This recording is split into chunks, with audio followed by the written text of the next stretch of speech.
Cavan Scott and Ario Anandito explore the origins of the Drengir and more of Creve Trenis' training as the young Jedi and her masters combat the evil monsters deep under Sedri Minor, but they are the least of their problems as the Hutt cartel also get involved in the action.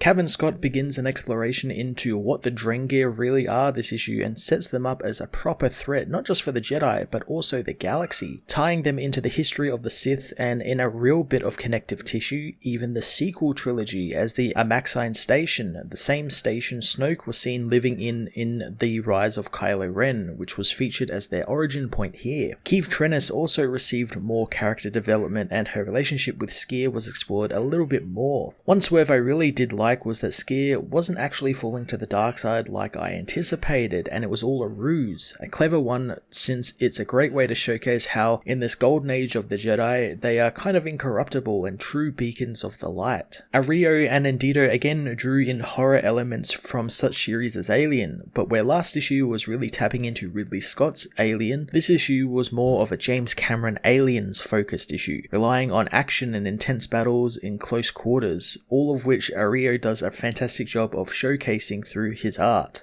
Star Wars The High Republic issue 4 explored more of the new villains' pasts and their connective tissue in the Star Wars history and lore, while also providing some fantastic and intense action and subversive twists into the story that has me excited for the next issue. I'm going to give this issue a 9.5 out of 10.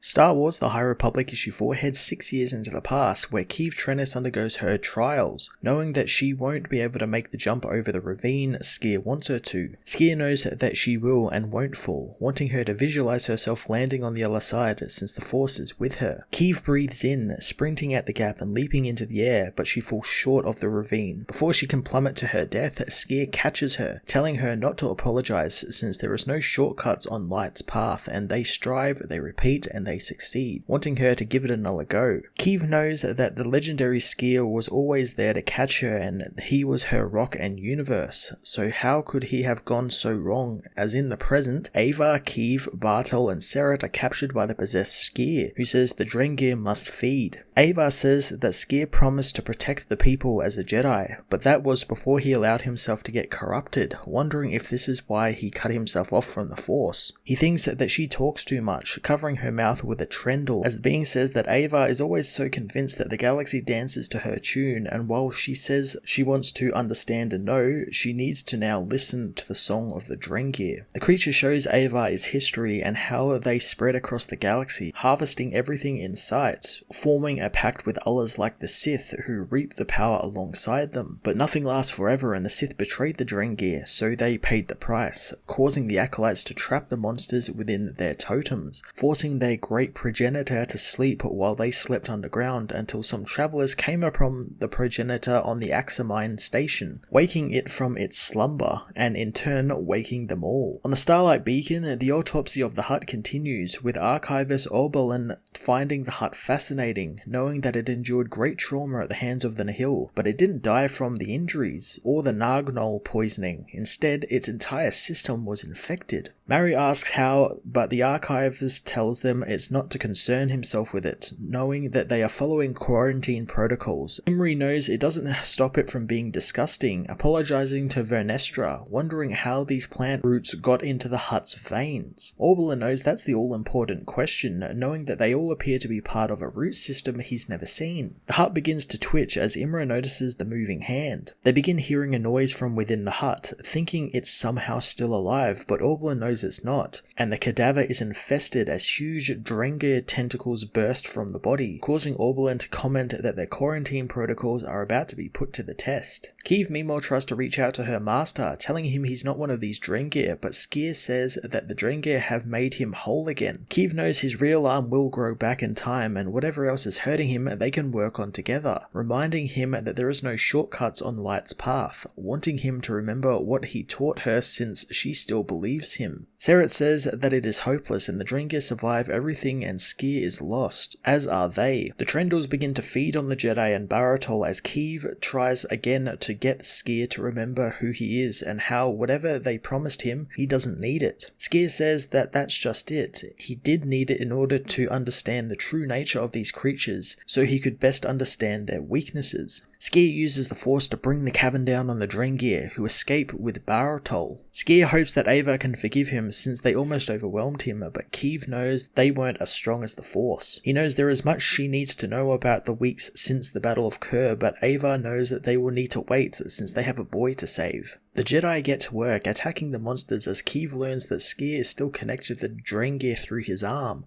and they need to remove the vines from him. But the Trandoshan says that they are now part of him and he is part of them. The Drengir know the harvest must be theirs as Keeve cuts through the monsters, told to do what must be done by her master. Cal meanwhile beats up one of the village Rodians, punishing him for talking to the Jedi about his son Julius, and now he's going to pay the price. The house door is blown in as Ava arrives, wanting a word with Cal. The man runs, but Sskeer and Keeve soon catch up to him, telling him that it wasn't a request. Cal asks what happened to Sskeer, but the Jedi knows the man is well aware, and that is why he didn't want them on the planet, since the Drengir have taken root. Sskeer angrily taps into the Drengir power, demanding he answer, but Keeve reminds him who he is. Ava tells the Rodian the Drengir are a terrible danger as Maru contacts Ava, telling her the beacon is under attack as the Jedi combat the Drengir that have burst from the Hutt's body. Keeve meanwhile tells the group that they have company as a giant Hutt ship arrives, saying that they are there to deliver them from tyranny in accordance to their bargain. Ava demands to know what this bargain is about, but Cal says that they're about to get a lesson in real power as the ship lands. Sskeer tells Keeve to ignite her lightsaber as the Rancor-equipped Hutt cartel disembark and get ready for a fight with the Jedi.